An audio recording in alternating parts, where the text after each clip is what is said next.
රනිල් වික්‍රමසිංහ මැතිතුමා යෝජනා කරලා තියෙනවා එකට වැඩ කරන්න කමිටුවක් අවශ්‍යයි කියලා. දැන් කමිටුව අවශ්‍ය නැහැ. දැන් දෙගොල්ලෝ එකතු වෙලා හමාරයි. Power your growth with high interest rates from DFCC Bank long-term fixed deposits.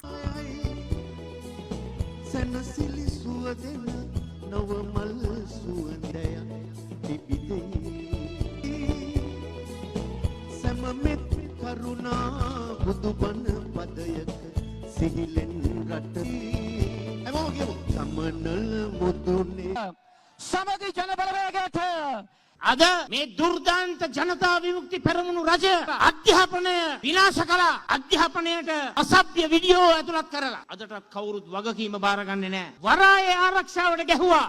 Container පන්නලා ඒකේ වගකීම කවුරුත් බාරගන්නේ නැහැ. ගල්ලඟුරු හොරකම් කරා. බාල ගල්ලඟුරු යදෙව්වා. අදටත් ඒ පිළිබඳව නිසි වගකීමක් කවුරුත් බාරගන්නේ නැහැ. අපේ රටේ සම්පත් ඩොලර් ලක්ෂ 25ක් අද හොරා කාලා තිබෙනවා. අද වංචා කරලා තිබෙනවා. අද අතුරුදහන් වෙලා තිබෙනවා. කවුරුත් ඒක ගැන වගකීමක් බාරගන්නේ නැහැ. ඒක වැඩබැරි ආණ්ඩුවක් කියන එක තවත් අමුතුවෙන් ඔප්පු කරන්නට බෑ. මේ ආණ්ඩුව කිව්වේ හොරු අල්ලනවා කියලා. හැබැයි හොරු අල්ලනවයි කියපු ආණ්ඩුව අද කරන්නේ හොරු හදනවා. අලුතෙන් හොරුන් නිර්මාණය කරනවා. මතක තියාගන්න සමගි ජන බලවේගයේ අපේ සන්දානය නොසිටින්න අදටත් පාසල් ළමයි අසභ්‍ය වීඩියෝ බලනවා. සමගි ජන බලවේගයේ නොසිටින්න අදටත් වරායෙන් කන්ටේනර් පන්නනවා. සමගි ජන බලවේගයේ නොසිටින්න අදටත් විදුලි බල ඇමති ඒ පුටුවේ ඉඳගෙන බාල ගල්ලඟුරු ව්‍යාපෘතිය ක්‍රියාත්මක කරනවා. සමගි ජන බලවේගය සමගි ජන සන්දානය නොසිටින්න අදටත් භාණ්ඩාගාරයෙන් බිලියන ගණන් හොරකම් කරනවා. මේ මැයි දිනයට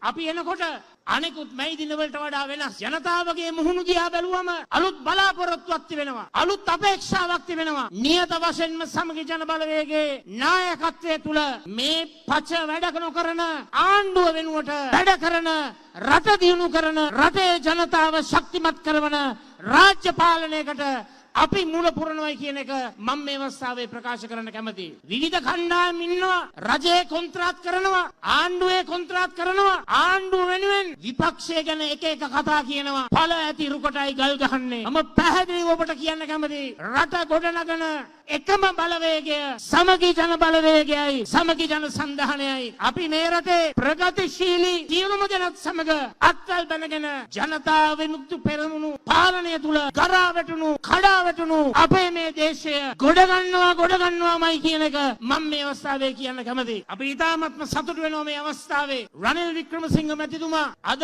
අපේ මැයි රැළියට සුබපතුම් පණිවිඩයක් ඉදිරිපත් කරා. ඒක ගැන අපි ස්තුතිවන්ත වෙනවා. එතුමා යෝජනා කරලා තියෙනවා එකට වැඩ කරන්න කමිටුවක් අවශ්‍යයි කියලා. මම මේ අවස්ථාවේ කියන්න කැමතියි. දැන් කමිටුව අවශ්‍ය නැහැ. දැන් දෙගොල්ලෝ එකතු වෙලා හමාරයි. දෙගොල්ලෝ එකතු වෙලා හමාරයි. අපි එකට වැඩ කරන්නේ. මොකද සමහර විට ඔය කමිටුවල මේ එකතු වීම වළක්වන්නට ඇතුල් වෙන බොහොම සුළු කොට්ටාසයක් ඉන්නවා. ඒ අයගේ බලාපොරොත්තුව අපේ එකතුව කඩාකප්පල් කිරීමයි. අපි ඒ කඩාකප්පල්කාරී කුමන්ත්‍රණකාරීන්ට ඉඩ තබන්නේ නැහැ. අනිවාර්යෙන්ම එකට එකතු වෙලා තමයි අපි ඉදිරියට යන්නේ කියන එක මේ අවස්ථාවේ ප්‍රකාශ කරනවා.